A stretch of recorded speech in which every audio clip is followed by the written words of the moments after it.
Hey, folks, welcome back to the Husker Big Red YouTube channel. We're here for another episode of our podcast. I'm Chris Peterson, and once again, with me is my co host, Danny Gillette. And we're here 1 week away from fall camp. Literally next week, July 31st, will be the first day of practice for Nebraska football. Big Ten Media Days is this week coming up. But, Danny, we are literally 1 week away from the first fall camp under Matt Rule. What are your thoughts? How you feeling? You can see the big smile on my face just to hear that we're 1 week away. I can't believe it. It has seemed like a long off season, but in a weird way, it's been a good long off season as we've seen the program undergo changes from hiring Matt Rule to getting a solid 2023 recruiting class, kind of putting the bow on that to recruiting for 2024 to learning about all these coaching you know members of the coaching staff, and then even on our end getting to interview some of these players and their experiences with the new coaching staff and their impressions. It's been a fun off season, and I'm ready to get things going. It will be fun. It'll be interesting to see what Matt Rule says this week at Big Ten Media Days. He's got a few players going along with him. Off the top of my head, I don't remember if he's speaking on Wednesday or Thursday, but I'm sure we can look that information up for you. But at any rate, it'll be fun. I'm sure he'll have some more organization and some planned out remarks other than Scott Frost, who I don't know may have been intoxicated a year ago when he went up to the podium. Who knows? The bar is not set high when it comes to comparing Frost and Rule as far as their press conferences are concerned, but I will say this. I remember listening to his introductory press conference last November, and I was ready to play for him and suit up right there. So if his press conferences, this week are, or press conference this week, excuse me, are anything like what we saw in November in his introductory press conference, then it should be fine. And quite honestly, he has a chance along with many others, but he really, as a good speaker, has a chance to make his mark at these media days with all of the, unfortunate and kind of, quite frankly, disturbing news going on at Northwestern. He has a chance to really be a positive piece for these media days, and one that's going to be overshadowed with a lot of questions about other schools. Yeah, there will be a lot of questions. I do think that Matt Rule will, kind of. I think he'll be one of the stars of the show, so to speak. So just looking that up, he's going to be speaking Thursday. So it's going to be Thursday at 12 Eastern. So just that's basically he's got a 15-minute window, kind of with the national, not the national media, but with up at the podium, 15 minutes for every head coach. That's how it works, and then there's breakout sessions, and that's where the players will have their opportunity to meet with the media, and Matt Rule will be able to meet with the media as well. There'll be probably more local media members there, and that's kind of provides time for more in-depth questioning. That 15 minutes is kind of just like checking in, like the state of the program, type deal. And so that'll be fun for Matt Rule. I'm sure he's got some exciting things to say, but ultimately, it's about what happens on the field. And next week we'll start to finally make that happen. It'll be interesting to see what speaking of that, how much Matt Rule, what the access is going to be, for practices. He did some, I think, during the spring, but it seemed pretty buttoned up. So I'm not sure if we're if it's going to be more or less than Scott Frost, but just something I'll be watching during that first week or two to see what the access is like, and how much information we actually get out of fall camp those first couple of weeks. It's going to be interesting to see how, if he doesn't allow a lot of access, how media members and fans will take it as, oh, this is bad and XYZ. And if he allows too much, and if we see too much, how everybody's going to be like, oh, this sucks already, and blah, blah, blah. So it's kind of a damned if you do, damned if you don't situation. And I do wonder how much access he's going to allow, because as I recall last year, I don't believe Frost allowed a ton of access early on for spring practice or summer camp, if I'm not mistaken. I know he had in previous years, but last year I don't think we got that much in terms of access. Yeah, definitely toned down. I believe from like his first year or so. There was a couple of practices where he allowed the media to be there at the beginning. The first 30 minutes or so. That was about it. That's more than a lot of schools, though. I mean, like Michigan, they don't basically do none. That you get no, the media has zero access in terms of open practice. As far as I don't think they do a minute of that. They do it during spring, but not during fall camp. So we'll see, where Matt Rule falls along those guidelines. I think he'll find kind of a healthy medium because he knows how important Nebraska football is. So I do think that he'll allow some things to go get out there, whether it's social media videos. I mean, Scott Frost kind of did that too. That'll probably be similar type of stuff. I'm sure that the local reporters, they'll do their thing and we'll get some information. But yeah, I mean, there's definitely some storylines though. I mean, is Arik Gilbert, going to be able to play? I mean, that's probably a big one. We still haven't heard about his waiver. I'm sure Matt Rule will get asked about that on Thursday, and he may not know at this point. The NCAA may still be, dragging its feet. So that's a big question mark. And there's a few other ones too, like what is the final roster going to look like? Because the roster has not really been updated recently. And just from, what some of the local guys have reported, especially Sean Callahan, it sounds like there's going to be guys on the roster that, have basically decided to take that, retirement package or whatever that we've spoken about before, where players can essentially, get their scholarship paid for, but just not be on the team and not count as a scholarship toward the team. So we'll see if how many of those changes, kind of come to light with the roster. But those are at least a couple of things I'm watching here in the next couple of weeks. Yeah, and for me, I'd like to see, um, if we get any insight into how, a guy like Garrett McGuire interacts and coaches up his receivers. I'm not sure how much we'll be able to actually, find out about that, but he's been saying all the right things. McGuire has. He seems really energetic. He seems really bought into the position and, his players and the program. So I'm curious to see how he interacts with the wide receivers and um I know you tweeted this the other day, but I think McGuire has a shot to run his own program within the next, I don't know, at least 5 to 10 years or so. Yeah, definitely. He'll be a head coach just like his dad will be someday, probably in the state of Texas. I'm sure he'll work his way up, but I feel like he'll be, the next candidate to be a coordinator somewhere. Maybe that's here. I don't know that he's going to stay at Nebraska all that long. I think he'll be here a few years probably, and then it just depends. Like if his dad offers him a position at some point, we'll just see how things play out. But he definitely is head coach material. So it will be interesting to see how that kind of develops. He's done really well on the recruiting trail, and I think he's going to do really well at the wide receiver position, which is, I wrote about on Sunday some position battles to watch going into fall camp, for HuskerBigRed.com. So check that out. But one of those positions battles was wide receiver because I think there's a lot of competition there. Billy Kemp obviously is going to, have a big role, and then I think Marcus Washington's going to have a role, but you've also got Xavier Betts, Garcia Castaneda, Malachi Coleman's coming in here, a bunch of other freshmen. So I think it's, Josh Fleeks is another name. I just think it's going to be a battle to see what that hierarchy is going to look like, because all those guys I think are going to be on the field, but who's going to get the most targets, who's going to kind of settle in where as the starting lineup kind of emerges. Yeah, and you mentioned in your piece the offensive line as being, one area where there's, going to be a position battle. And I think for the offensive line, it's going to come down to health.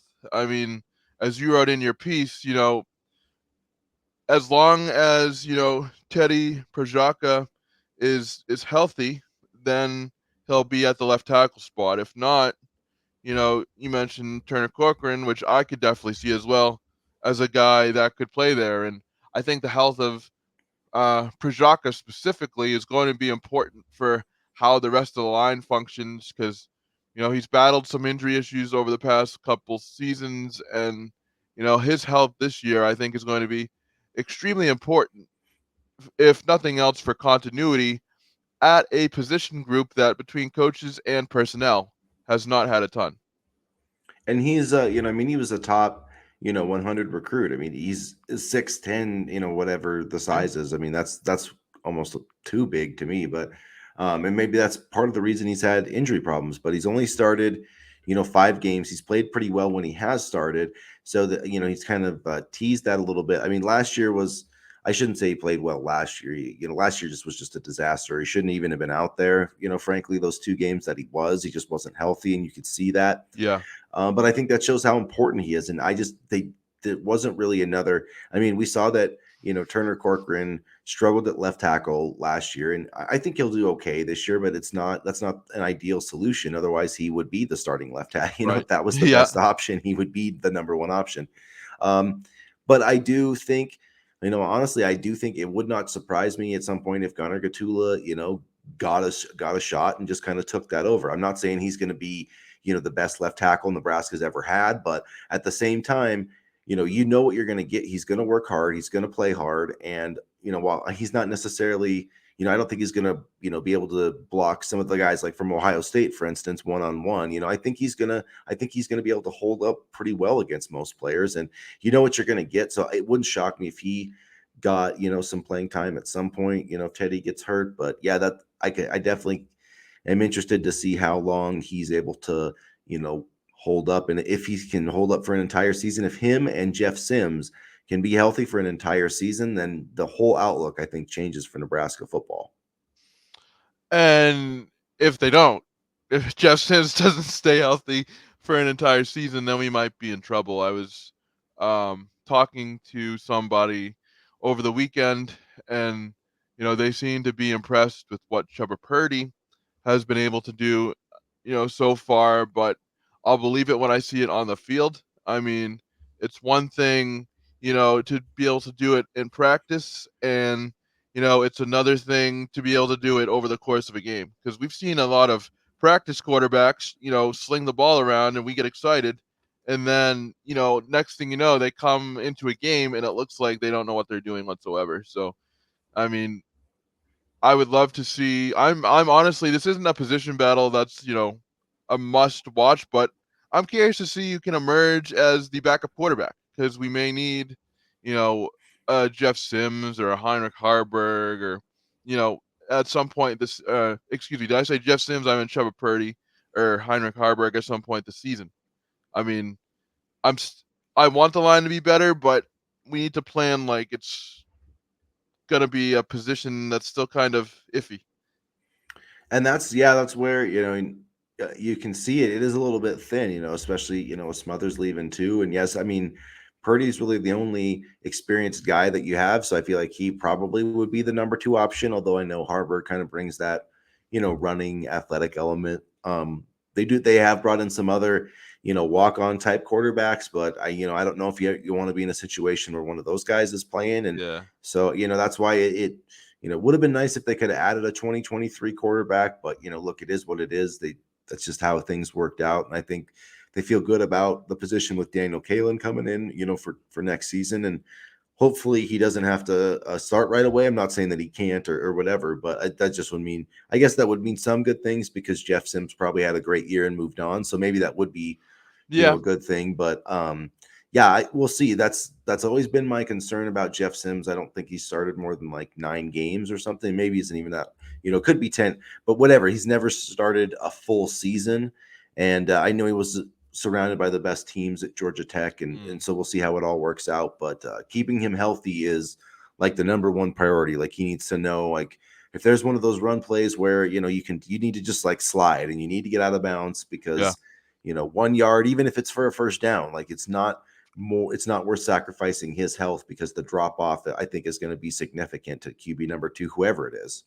And, his health also determines on whether or not, Anthony Grant can get things going and Gabe Ervin can get things going. The running back position as a whole, I thought at times last year they kind of stalled a little bit in some games, and they weren't really able to create a balanced offense. So that forced, Casey Thompson last year to kind of have to take the game into his own hands at times. And when you have a bad offensive line, and, you have to take the game into your own hands as a quarterback, you're going to get hit. And, so a balanced running game and a productive offensive line in terms of the run, I think is going to be important for Jeff Sims' health as well, just to take, some pressure off of him in terms of, having to throw the ball every play. I don't think we're going to see that, but balance overall is going to be important. Yeah, I'm interested to see if, like, Harburg, if they like him enough as a runner to put him out there in some packages, to just like early downs or goal line situations. We'll see. I do think that he throws the ball probably better than maybe he showed in the spring game, but that is still definitely a work in progress. But Marcus Satterfield, that's why he's getting paid what he's getting paid, to develop these guys. And so we'll see how that kind of all works out. Wanted to switch gears really quick. We'll have plenty of time to talk fall camp, but let's touch base on some recruiting stuff. I know there's not a ton of recruiting news, a little bit. I had an article over the weekend about kind of some, negative crystal balls for, opposing teams. Nate Frazier, we kind of talked about that. Yeah. The other Texas running back to UCLA, and also Caden Durham, not the best news in my opinion from from a Nebraska perspective. Taylor Tatum was an Oklahoma target. He committed to Oklahoma over the weekend, and then Caden Durham all of a sudden has now announced a commitment date for like August 25th. He's supposed to, go to LSU this weekend as part of their, every team. Nebraska's not doing one, but a lot of teams have kind of like a big, recruiting weekend for unofficial visits, and it's kind of more about 2025, but they'll have some of the 2024 recruits as well. So he's going there for their kind of big weekend or whatever. And the fact that he's going to decide, before visiting Nebraska, I don't know, I'm no expert, but that usually isn't a good sign. And when you're pitted up against, for example, LSU, it's kind of tough. I mean, to be honest with you, it's tough. Any SEC school, is tough to compete against if you're Nebraska. And I think you also tweeted this on Friday. You had a lot of good takes this week. That good thing we landed Kawan Lacey because our board is getting thin again. So that Lacey commitment is looking even more important by the day. And yes, we landed Lacey, but I'm almost kind of back to square one of okay, we need to land another running back for for depth purposes, or else we're going to be thin at the position, by next year. Yeah, it is risky to take just one running back in a class. So we'll see. I mean, there's been other options on the board, and maybe they can change things with Caden Durham. I mean, maybe that's like jumping to the So I'm pretty sure I wrote that, and someone said it was the dumbest article they've ever read. But whatever. I'm not sure. I was going to ask him in what way, but then I just thought not to go down that rabbit hole. But I know. Look, sometimes the news isn't great, but I mean, someone explain to me how a guy yeah, he's scheduled for an official visit September 29th or 30th or whatever. Okay, well, he's committing on August 25th. So he's never been to Nebraska's campus. So there's no, and if you understand the recruiting calendar, there's this slight period at the end of July for unofficial visits. You can't do any in August. So when's the guy going to get on campus? So, I mean, that's just, I mean, yeah, you can say, oh, jumping to conclusions a little bit, but I mean, that's just plain, it pretty much sense to me. And also LSU previously had a crystal ball, along with Oklahoma. So they were one of the teams in the mix. And now that, Oklahoma's kind of out of the mix with Taylor Tatum, it does seem like they're the favorite. I mean, if there wasn't a commitment date, that would be a whole different story. And he could still commit and take a visit. But this is kind of goes into that thing we talked about, on Saturday. We actually did a, recruiting chat on Saturday, this last Saturday morning. So make sure you guys check out that It was a replay if lot you of fun, haven't. and a lot of people came to talk and ask questions and stuff. So we appreciate it. I had a good time.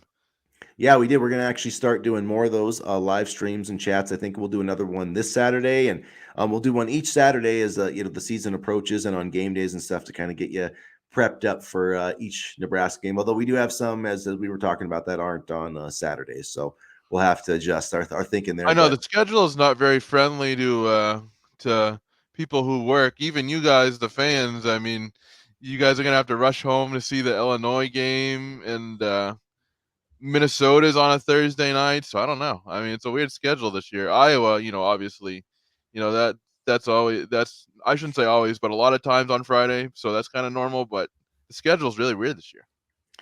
well, they want to put, they know Nebraska will get eyeballs if they play it at, if they played Nebraska at 3 o'clock in the afternoon on a Wednesday, it would be, big time ratings. So even if they were playing, Kansas Agricultural Farm College. So, I At mean, le- that's just, they know they can put Nebraska on there anytime and they're going to get, that Thursday night game is against Minnesota is going to get some big time ratings. I guarantee it. Yeah, no, it definitely is, and I think it's it's probably one of the first games of the season, if I'm not mistaken, right? Or that first After that week first 0, Thursday, yeah. yeah. Yeah, I yeah, yeah. mean, I don't think there's that many games to be excited about for week 0, so it'll be one of the first, like, legitimate games that people are excited about. People get excited about week 0 like they get excited about preseason football. There's nothing else there, so, like, you're excited, but then once you get the actual stuff, you're like, "Oh, okay, here we go," So that's Some my thought. action probably on Thursday. It I love the MAC football. the I Maction, yeah.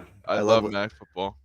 So yeah, they should have. I think that each like not like small conference should have their own. Like Mountain West should have like a Friday, and just like make it a TV made for TV thing because they try to do it anyways. But I don't know.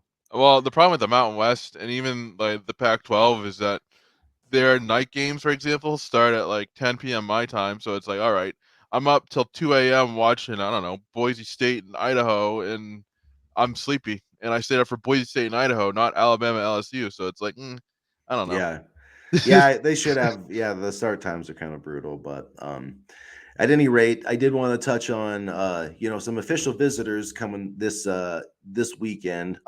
Unofficial visitors, if I didn't say that correctly, but DeVoe Tuataga, the edge rusher, is one from Eagle Mountain, Utah. That's a big one. He's taken stops to Nebraska and Oregon. He's making another trip to Oregon, which is always kind of worrisome, but that's one kind of edge rusher on the board. And then it was basically kind of confirmed again. I think it was Mike Schaefer at 24/7 Sports that Caleb Benning is going to be on campus this weekend, which I thought is a big deal. I retweeted that. And he's going to be, it sounds like from that reporting, he's going to be taking an official visit at some point. So, is that why Amari Sanders hasn't, committed? Is that, why they're, I mean, I know he got a couple crystal balls, but it's, nothing else has kind of changed there. So do you think Nebraska's kind of waiting on Caleb Benning, or what's your thought? What's your read on that situation? I always thought the decision, that Sanders would make would go in hand with what Benning decides to do. I think it's kind of encouraging that Nebraska's getting an unofficial visit, excuse me, from Benning. I know he has, like we talked about before, the December timeline, but the fact that he's coming to campus this weekend, I would say, is encouraging. Because quite honestly, I'd be happy with either. I'd be happy with either Sanders or Benning. So, um, I think it's smart that in case Benning decides later doesn't commit that they have Sanders in the wings, so to speak. But the fact that they're getting Benning on campus is encouraging to me. And it is, I mean, Sanders is technically a cornerback, where I think Benning, might be more of like a safety. And I think he just could play more. He could be that rover type. He could be a safety. He could maybe even be a receiver. So I think there's a little more versatility there. And to me, I mean, you have a guy that his dad played here. He's ranked 6th in the state, I think, according to the 24/7 composite rankings. He's ranked in like the 700. So it's not like, I mean, he's a legitimate take, and I think he's going to put out better film this year than he did last year because he was hurt. So I do think even if you took him right now, I think he's one of those guys that probably is better than his ranking even shows. And just don't overthink this one. Don't overthink this one. This is a good player. This program means something to him. I guarantee it means more to him than Amari Sanders. And that's not a knock on Amari Sanders. It's just, Yeah. it just means more to some of these guys, especially those guys from Nebraska. So I just feel like with all those things involved, if there's a way to take, Caleb Benning, I would do it. And I think I've said that before, but I feel like, if Amari Sanders, if you miss on him, like, he goes to Miami and turns out to be good, it's like, okay, that happens. But like if Caleb Benning goes to Illinois and becomes like an all Big Ten player, like you're going to be just, you're going to be really pissed off at yourself if you're Nebraska. So don't let something like that happen. Just get this kid, whatever it takes. And the thing is, he wants to announce in December, like that's fine, but he can tell maybe the coaching staff gets a silent commitment or whatever. Like they don't care what, if we all have to stress about it, but if they feel good about it, you know what I mean? So like, Yeah. but if Amari Sanders doesn't commit, in the next few weeks after this visit, I think that'll be kind of an interesting clue, if that is a type of silent commitment or something like that with Caleb Benning. But an official visit would be a good sign either way. Donovan Jones and Caleb Benning would be a nice little safety duo, I think, because they're very similar in terms of play style, but they're aggressive. They attack. They run well. They pursue well. So Donovan Jones and Caleb Benning would be a nice 1-2 punch at the position for sure. Yeah, and I like Donovan Jones. I think Donovan Jones could be a cornerback too. Actually, it just depends how all those guys work out. With a lot of there's some definitely some position versatility with that class, with all these defensive backs, and then which is good in my you opinion. know, yeah, and then you've got Guthrie and Prude that could bump down to safety, which is another reason to possibly think about taking Benning or Amari Sanders or one of those guys. So at any rate, that's kind of the recruiting rundown. Still haven't seen. I'm still waiting for I think Jay Sean Ross to see if he'll take an official visit. That's kind of the big.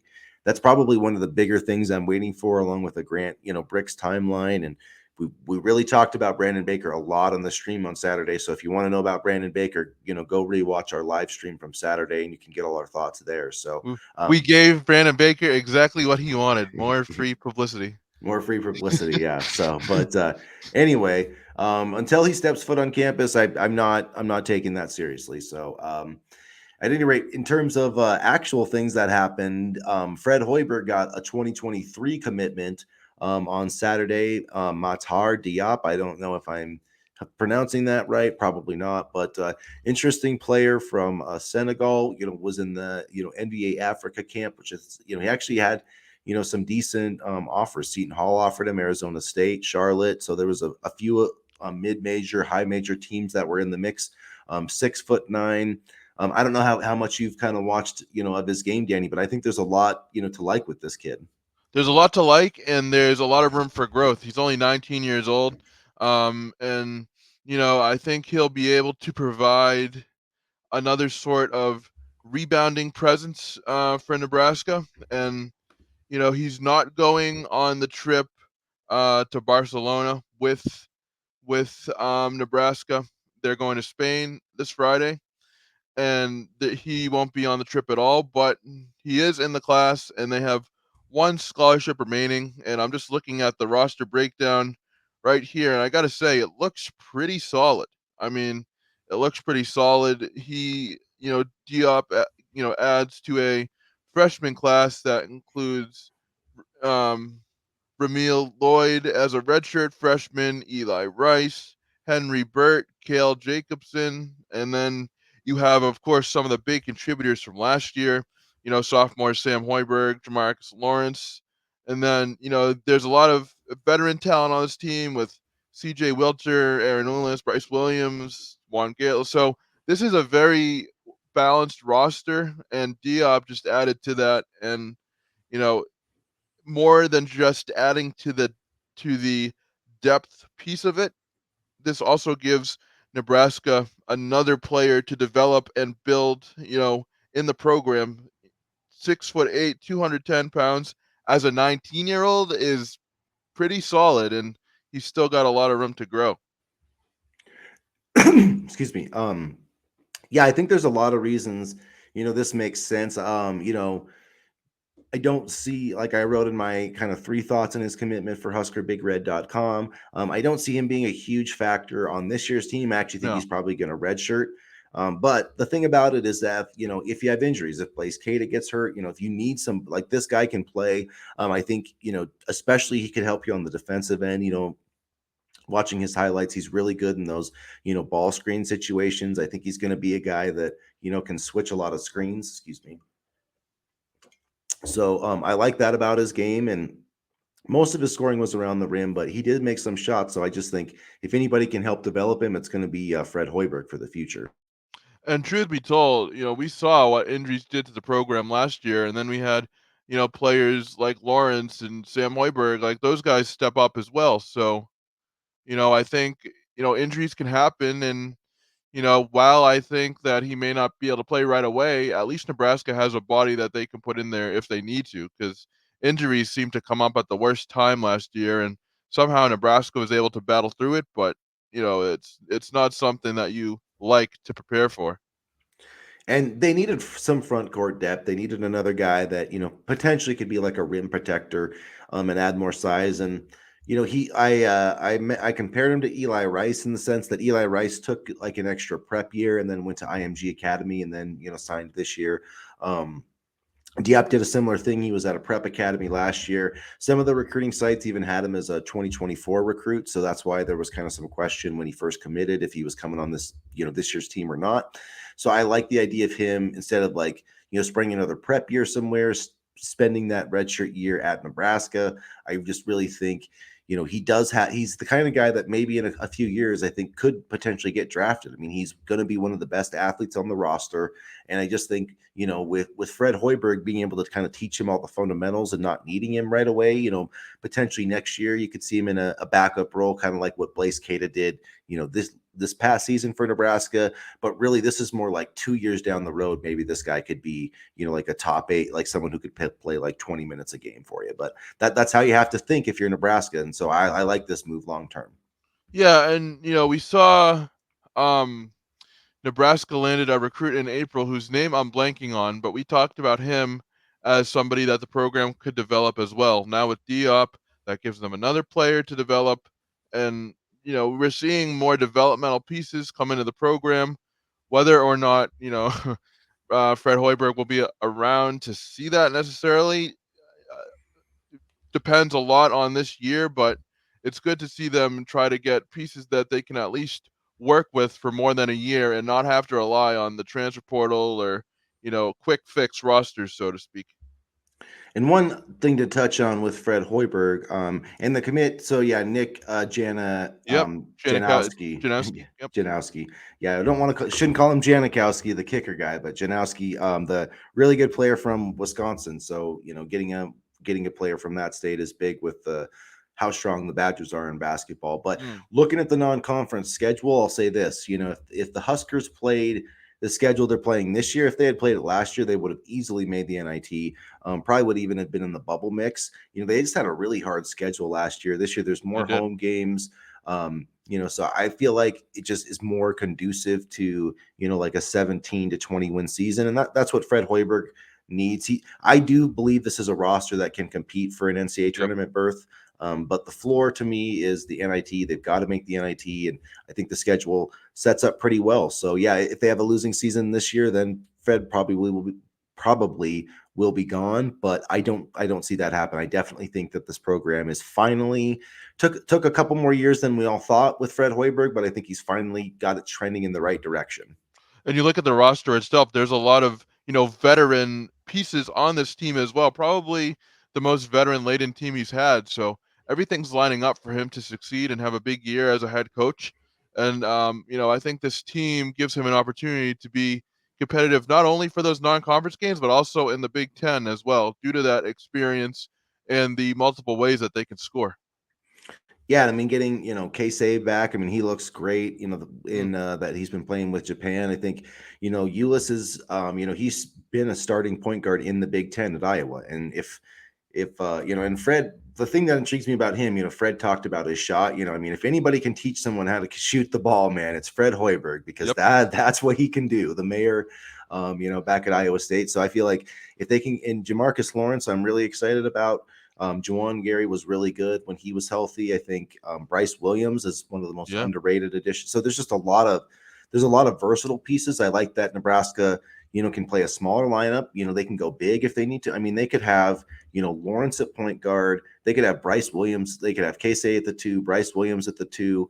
They could have Bryce Williams at the three, Bryce Williams at the four. So I mean, just having a guy that's six. Josiah Alik too as Yeah, well. just yep, can play the four and the five. I mean, they could have Rink Mass, they could have a leak, they could have Bryce Williams out there as at the three, Jamarcus Lawrence, Casey. I mean, that's a pretty damn good lineup that they could put out there. We haven't had that type of positional versatility in so long either as a program, so it's going to be nice to potentially have that.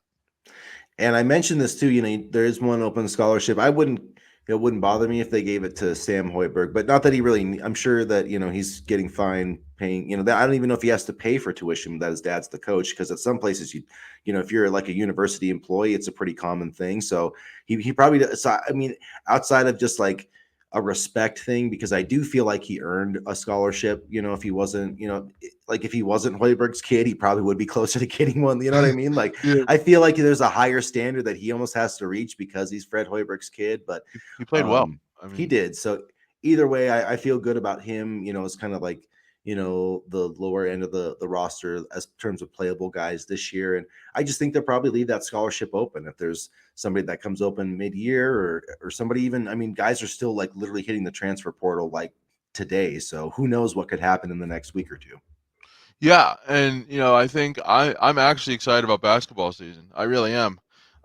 Which means they'll probably let me down in some fashion, but I'm drinking the Kool-Aid for basketball, and just generally speaking, I think it's going to be an exciting time for Nebraska athletics, starting with the volleyball game day before the football game, and also the nice $5 million donation that the volleyball program received, which is awesome as well.